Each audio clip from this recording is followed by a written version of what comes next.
Hello friend, this is Sudha. This is your psychology class. Psychology में हम सब पढ़ रहे थे बुद्धि। हमारा बुद्धि का टॉपिक अभी अभी फिनिश किया है। आज से हम नया टॉपिक स्टार्ट करेंगे, अभिप्रेरणा। अभिप्रेरणा यानी कि मोटिवेशन। नाम से आप लोग परिचित होंगे। चलिए स्टार्ट करते हैं टॉपिक।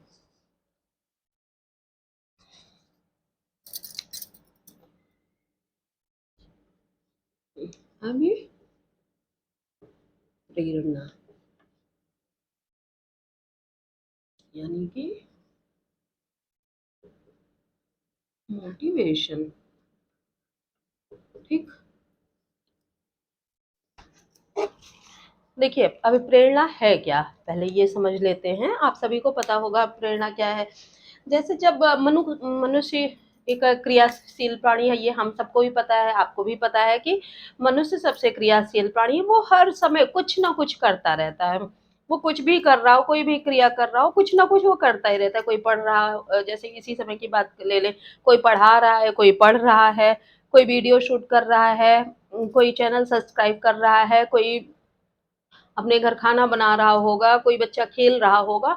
तो जब भी कोई कार्य कोई व्यक्ति करता है तो उसके पीछे कोई ना कोई प्रेरणा ज़रूर होती है, किसी प्रेरणा की वजह से ही वो कार्य करता है। अब प्रेरणा क्या है? वो उसकी एक आंतरिक शक्ति होती है। एक कह लीजिए एक तरह की वो शक्ति होती है कि कोई जैसे किसी भी कार्य को करने के पीछे कोई ना कोई कारण ज़रूर होता है। जैसे आप वीडियो देख रहे हो, आपके पीछे क्या कारण है? आपको अब प्रेरणा के बारे में जानना है। इस वजह से आपके पीछे कौन-सी शक्ति काम कर रही है? आप प्रेरणा को जानने की। ठीक है? आपका आपका प्रेरक क्या है? आपका अभी प्रेरक है आप चैप्टर को लर्न करना। मेरी अभी प्रेरणा क्या है? आप तक ज्ञान पहुँचाना। ठीक, जो वीडियो शूट कर रहा है उसका प्रेरक क्या है? उसका प्रेरक है कि हाँ, उसको उससे उसको अर्निंग होगी या उसको वीडियो अच्छे से शूट करना है, कहीं खराब ना हो जाए। कोई बच्चा कहीं खेल रहा होगा, उसको खेलने में मज़ा आ रहा होगा।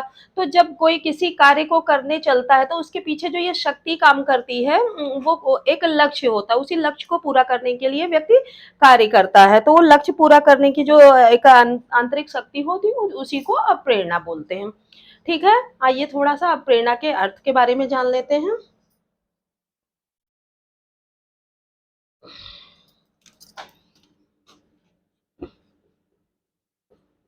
अभिप्रेरणा शब्द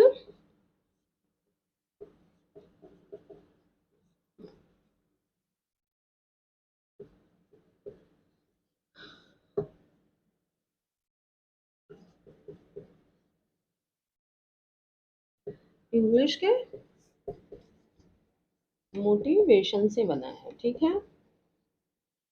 मोटिवेशन का हिंदी रूपांतर है, ठीक है? सन से बना है। ये मोटिवेशन शब्द जो है ये लैटिन भाषा के मोटिव या मोवियर से बना हुआ है। किससे? ये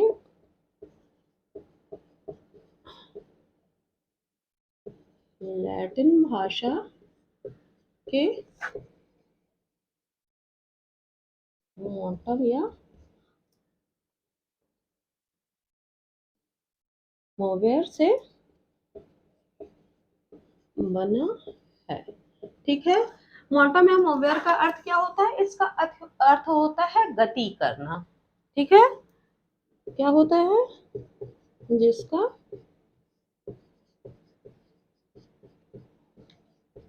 अर्थ होता है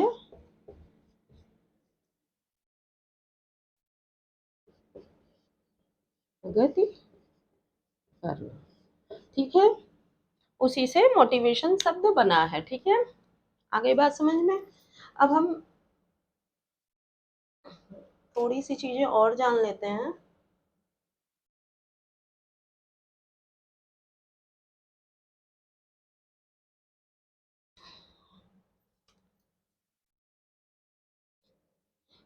जो प्रेरणा होती है हम वो एक तरह की उत्तेजना होती है। तो हम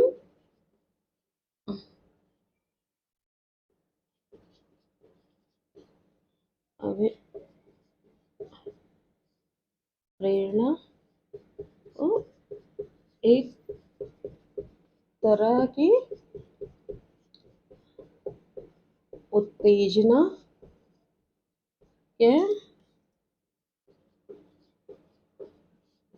सकते हैं जो गति प्रदान करता है या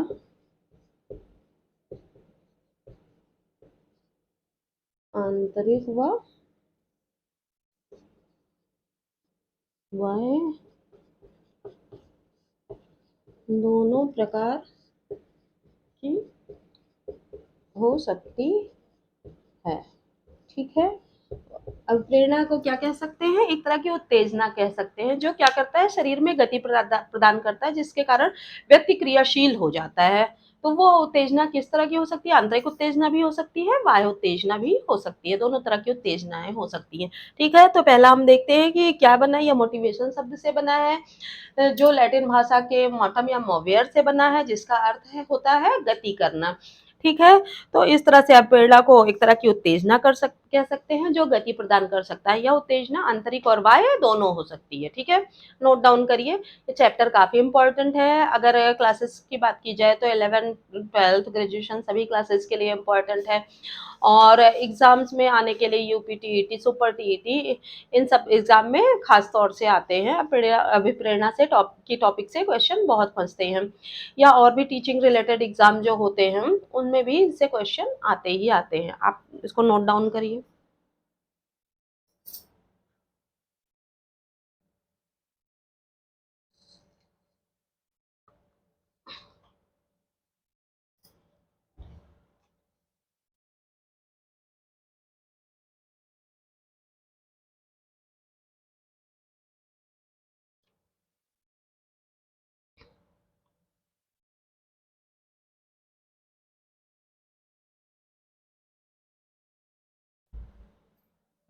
इसको मैं रब करती हूँ।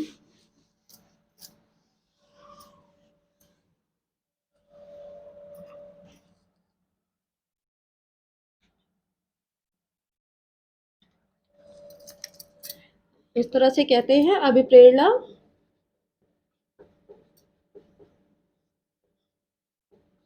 वह कारक है जो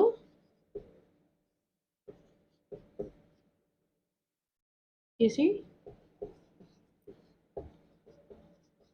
कार्य को गति प्रदान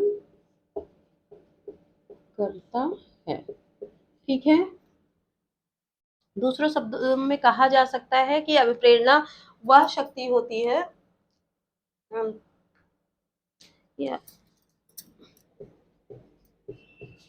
वह शक्ति है जो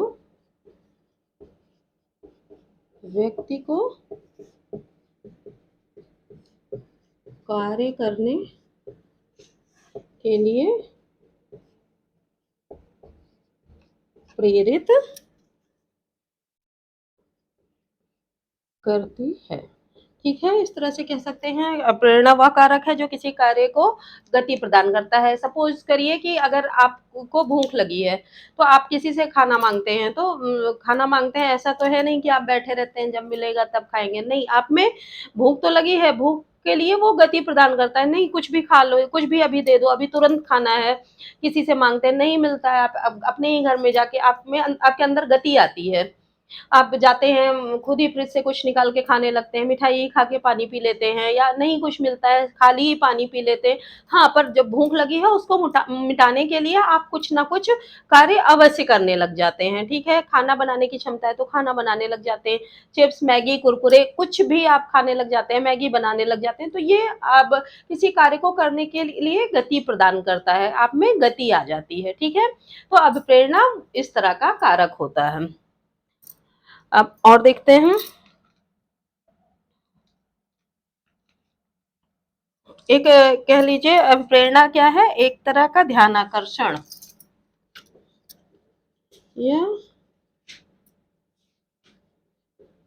एक तरह का ध्यानाकर्षण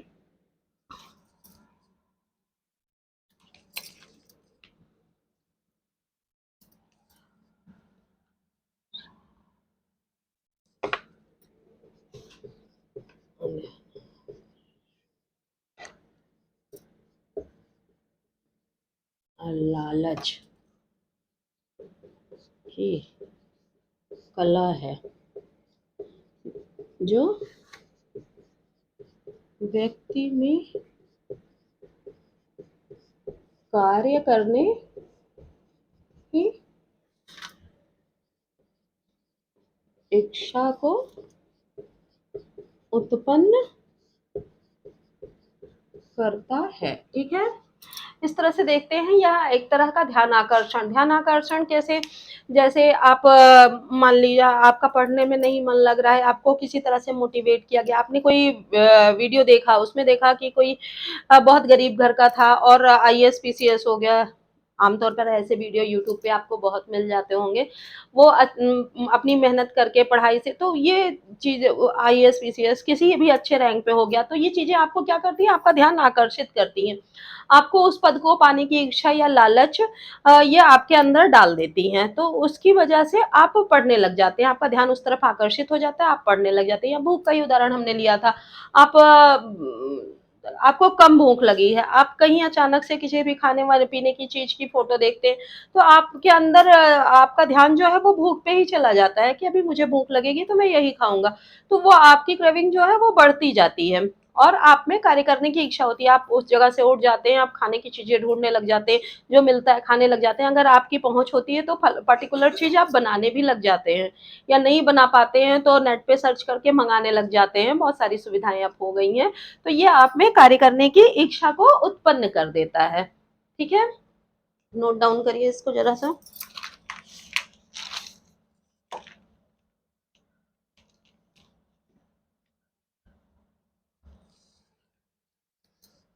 रखो।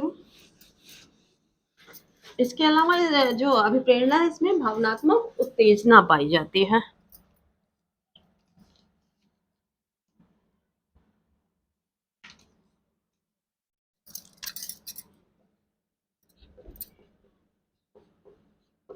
अभिप्रेरणा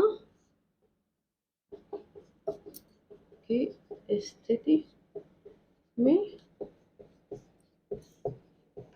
एक प्रकार की भावात्मक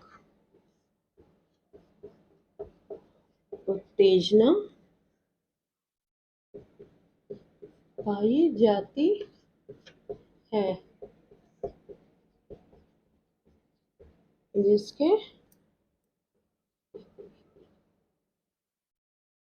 कारण व्यक्ति में मानसिक तनाव उत्पन्न होता है। ठीक है? अब आप कहेंगे कि ये कैसी उत्तेजना पाई जाती है जिसमें मानसिक तनाव उत्पन्न होता है। मानसिक तनाव अगर अब प्रेरणा देता है तो ऐसे नेगेटिव टॉपिक को क्यों पढ़ना? ऐसा नहीं है, मानसिक तनाव का मतलब यहाँ से है आप किसी भी कार्य को करने चलते हैं, अगर आप में मानसिक तनाव नहीं होगा तो आप कोई कार्य नहीं करेंगे, एक जगह शिथिल पड़े रहेंगे। अगर आपको भूख नहीं लगेगी, अगर मन में तनाव नहीं आया कि मुझे अपनी भूख मिटानी है, पेट भरना है, तो ये एक तरह का मानसिक तनाव ही होता है अपना पेट भरना। या आपको कोई नौकरी करनी है या आपको पढ़ाई करनी है, एग्ज़ाम है, तो वो एक तरह का मानसिक तनाव होता है जिसकी वजह से आप पढ़ाई करते हैं कि हाँ, मुझे पास होना है। पास होने का एक तनाव होता है एक तरह का, तभी आप पढ़ाई कर पाते हैं। तो जब तक आपके अंदर ये मानसिक तनाव या मेंटल प्रेशर आपके ऊपर नहीं पड़ेगा, तब तक आप किसी कार्य को अच्छे ढंग से नहीं कर पाएँगे। तो इसी वजह से कहा गया है कि अप्रेरणा की स्थिति में एक भावनात्मक उत्तेजना है, वो एक तरह का तनाव उत्पन्न करती है। जब तनाव उत्पन्न होगा तो आप किसी कार्य को करने के लिए आपका प्रेरक जो है वो बहुत तेजी से कार्य करेगा और आप उस कार्य को अंजाम दे पाएंगे। ठीक है? इसके अलावा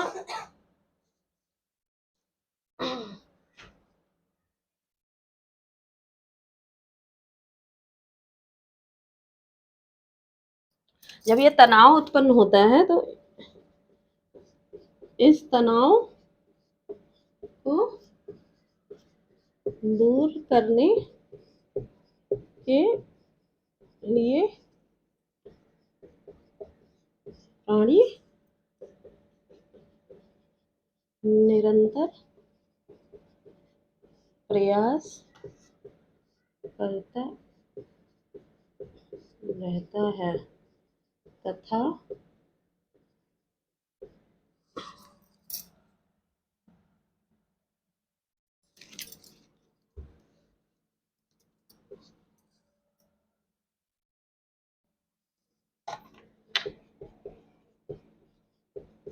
अभिप्रेरणा का तनाव ही प्राणी को सकारात्मक दिशा में कार्य करने की ओर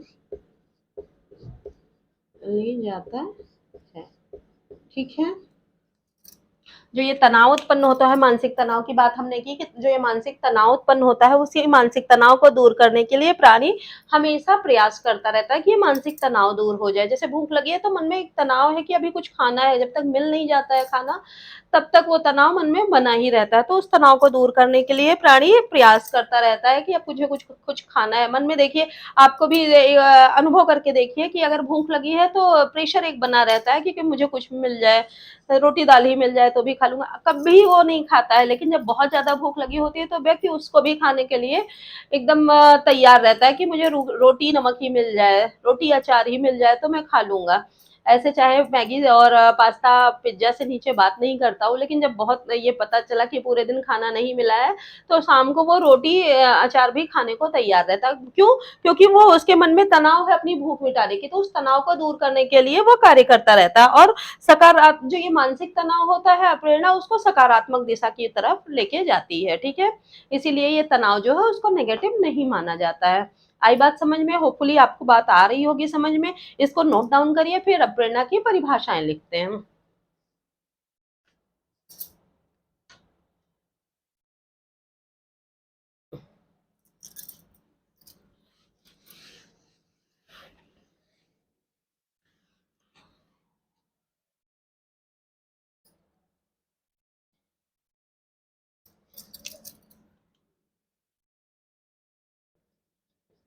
अभिप्रेरणा की परिभाषाएं, इसकी मुख्य मुख्य परिभाषाएं जो इसने दी थी, बहुत सारी परिभाषाएं बहुत सारे मनोवैज्ञानिकों ने दी थी, लेकिन जिनके बारे में जनरली एग्जाम में क्वेश्चन आते हैं या जो परिभाषाएं आपके लिए महत्वपूर्ण है वो परिभाषाएं मैं आपको लिख कर दे रही हूँ। सबसे पहली परिभाषा किसकी है? स्किनर की है।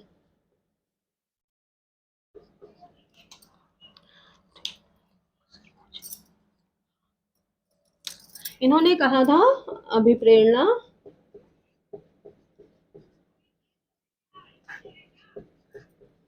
अधिगम का सर्वोच्च राजमार्ग है। ठीक है, इनका कहना था स्किनर महोदय का कि अब प्रेरणा जो होती है वो अधिगम का सर्वोच्च राजमार्ग है। इनका कहना था कि अब प्रेरणा की सहायता से ही व्यक्ति अच्छे से सीख सकता है। अगर आपको किसी को अधिगम कराना है तो मोटिवेशन सबसे जरूरी चीज है। अगर व्यक्ति मोटिवेट हो गया फिर उसको किसी चीज को का अधिगम करने से कोई नहीं रोक सकता। तो इसी वजह से इन्होंने कहा कि अब प्रेरणा अधिगम का सर्वोच्च राजमार्ग है। अब हम देख लेते हैं वुडवर्थ की परिभाषा।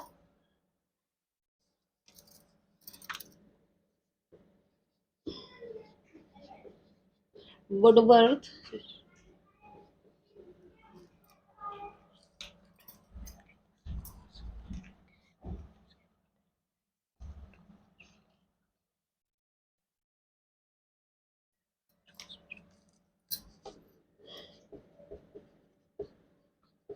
अभिप्रेरणा व्यक्ति की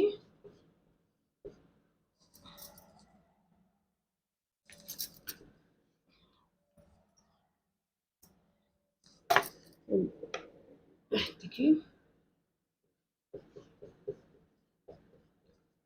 वह समूह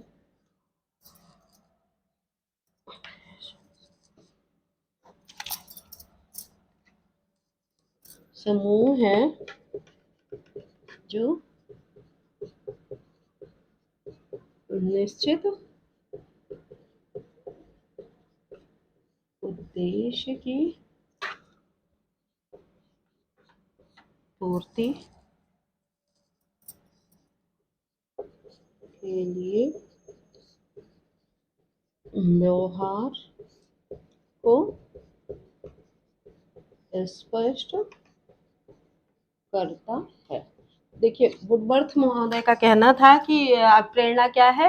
अब प्रेरणा व्यक्ति की दशा का वह समूह है, जो व्यक्ति की जो दशा होती है उसका समूह होता है एक, जो निश्चित उद्देश्य की पूर्ति के लिए या प्राप्ति के लिए व्यवहार को स्पष्ट करता है। ऐसा वुडवर्थ महोदय का कहना था। इसको नोट डाउन जरूर कर लीजिए।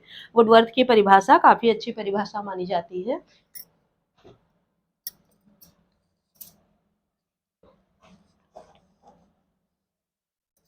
तीसरी परिभाषा है गुड की।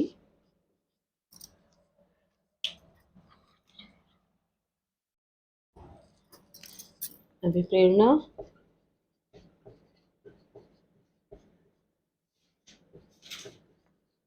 किसी कार्य को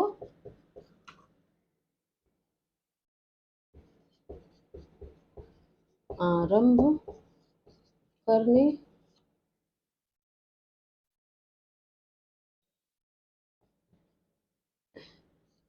जारी रखने व नियमित करने की प्रक्रिया है। ऐसा गुड महोदय का कहना था। ठीक है, इन परिभाषाओं को आप नोट डाउन कर लीजिए। अभी और परिभाषाएं आपको बताती हूँ।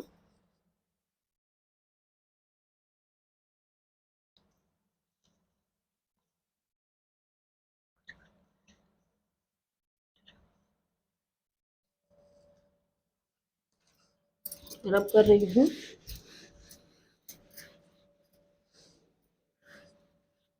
नेक्स्ट परिभाषा है मैकडूगल की।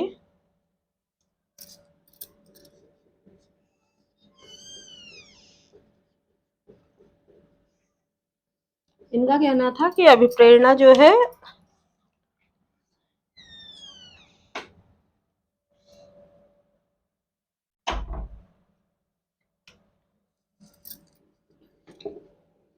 अभिप्रेरणा शारीरिक व मानसिक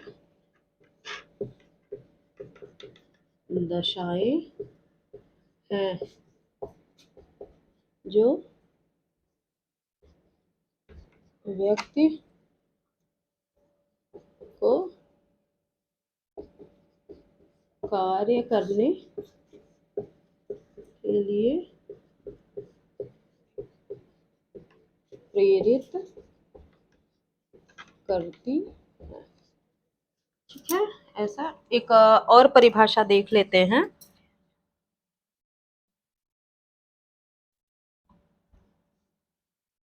अ,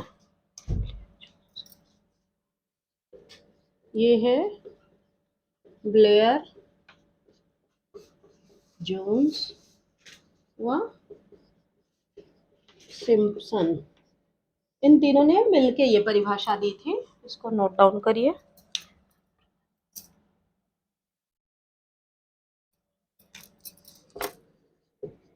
अभिप्रेरणा एक शक्ति है जिसमें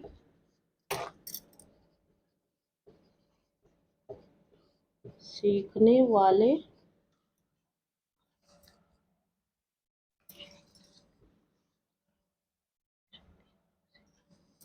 सीखने वाले की आंतरिक शक्तियाँ व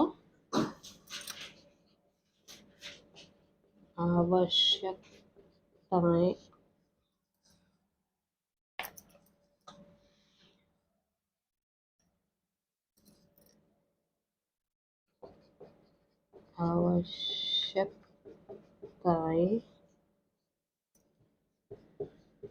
वातावरण में उसके लक्ष्यों को